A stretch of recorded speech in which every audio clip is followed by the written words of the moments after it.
ආදරයෙන් පිළිගන්නවා මගේ යාළුවෝ හැමෝම ලංකන් රෝමියෝ YouTube channel එකට අරගෙන තවත් එක් වීඩියෝ එකකට. ඉතින් අද අපි කතා කරන්නේ බුත්තල ප්‍රාදේශීය කොට්ටාසයේ තියෙන පුරා විද්‍යාත්මක අතින් විශාල වටිනාකමක් ඇති පුරාණ රාජමහා විහාරයක් වන කටුගහකල්ගේ රාජමහා විහාරය ගැන.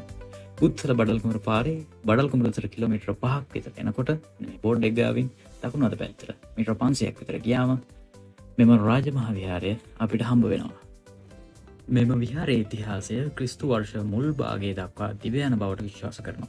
විහාර පරිශ්‍රයේ ඇති ලෙන් ලිපියක් අනුව මෙම ලෙන දේවානම් පියතිස්ස රජුගේ සමයට අයත් බවට ඉතිහාසඥයන් අනුමාන කරනවා.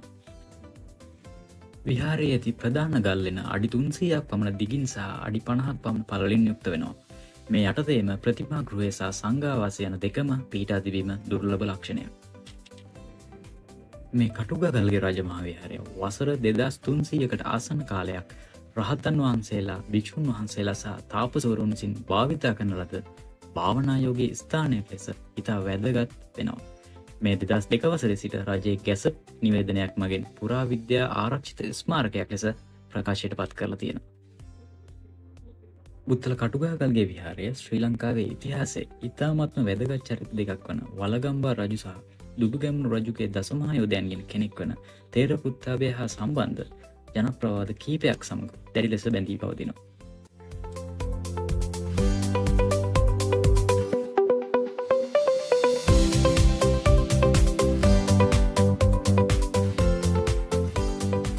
අඩි 200ක් විතර උස ගල් පර්වතයක් මත පුරාණ ස්තූප දෙකක නටබුන් තවමත් දක්නට ලැබෙනවා.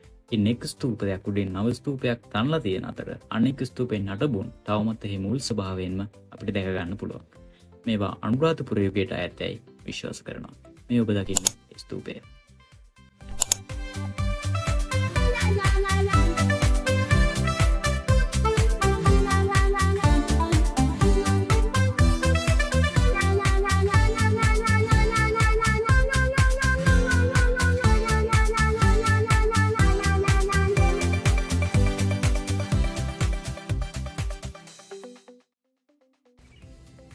රජකාලේ ගඩොල් අර තියෙන ක්‍රේප් එක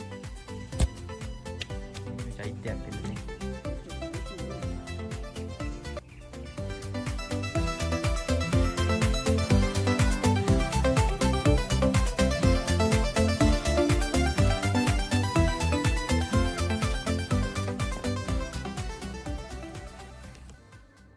අතීතයේ රුහුණු රට පුරා බොහෝ ආරයන සේනාසන පිහිටලා තිබිලා තියෙනවා. කටුගහකල්ගේ විහාරයේද එම භාවනායෝගී භික්ෂුන් වහන්සේලාගේ සම්ප්‍රදායට අයත් වූ බවට සාක්ෂි තියෙනවා. විශාල ලෙන් පද්ධතියක් තිබීම, නිතර ජල පහසුකම් තිබීම සහ වටපිටාවේ ඇති නිෂ්කලංක පරිසරය නිසා භාවනා සඳහා ඉතාම සුදුසු ස්ථානයක් ලෙස මේ වසර දහස් ගණනක් මුළුල්ලේ භාවිතා වෙලා තියෙනවා.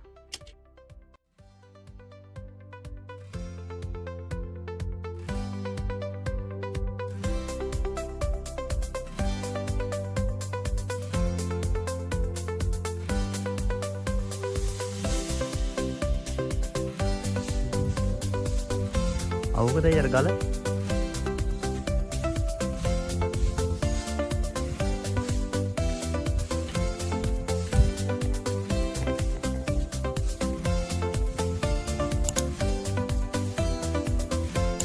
එතන යන්න බෑනේ.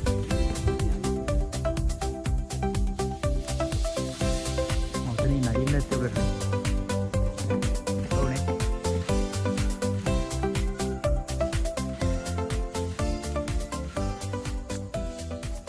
පුළුවන් දෙන්න පුළුවන්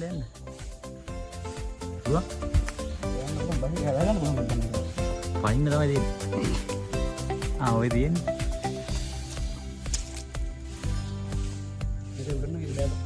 බැරිද? ඔය තියෙන්නේ අයියා මේ පැත්තෙන් යන්න තියෙන්නේ. මේ පැත්තෙන්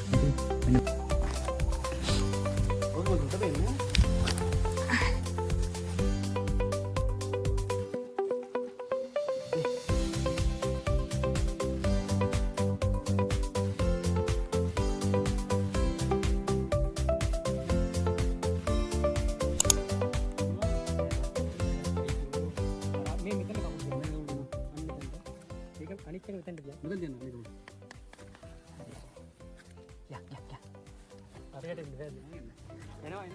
ඉතින් මම වීඩියෝ එකේ මුලින් කිව්වා වගේ මෙම විහාරය තේරපුත්තාභය දසමහායෝධය හා සම්බන්ධ ජනප්‍රවාද රාශියක් එක්ක බැඳිලා තියෙනවා. තේරපුත්තාභය කියලා කියන්නේ දුටුගැමුණු රජතුමාගේ යුගයේ විසූ අතිශයින් ශ්‍රේෂ්ඨ යෝධයෙක්. ඔහු කටුවාගල්ගේ විහාරය හා සම්බන්ධ වෙන්නේ ඔහුගේ ජීවිතයේ අවසාන භාගයේ. එළාර රජු සමග කළ යුද්ධයෙන් පසුව රට සතුරන්ගෙන් නිදහස් වූ පසුව තේරපුත්තාභය යෝධයා පැවිදි වෙලා රහත් භාවයට පත්වෙනවා. ජනප්‍රවාදවලට අනුව උන්වහන්සේ භාවනා යෝගීව වැඩ සිටි එක් ස්ථානයක් ලෙස කටුවාගල්ගේ විහාරය සැලකෙනවා. මෙම විහාරයේ ඇති ලෙන්වල ඇති නිස්කලංක භාවය හා ස්වාභාවික ආරණ්‍ය පරිසරය භවනා කටයුතු සඳහා ඉතා යෝග්‍ය වෙලා තියෙනවා.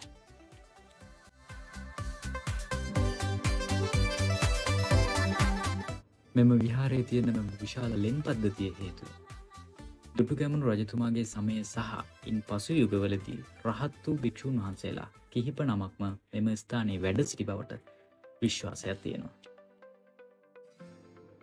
රහතන් වහන්සේලා භාවනායෝගීව වැඩ සිටි බවට විශ්වාස කරන තවත් ලෙන් කිහිපයක ඡායාරූප කිහිපයක් මම වීඩියෝ එකේ අවසානයේ එක් කරන්නම්.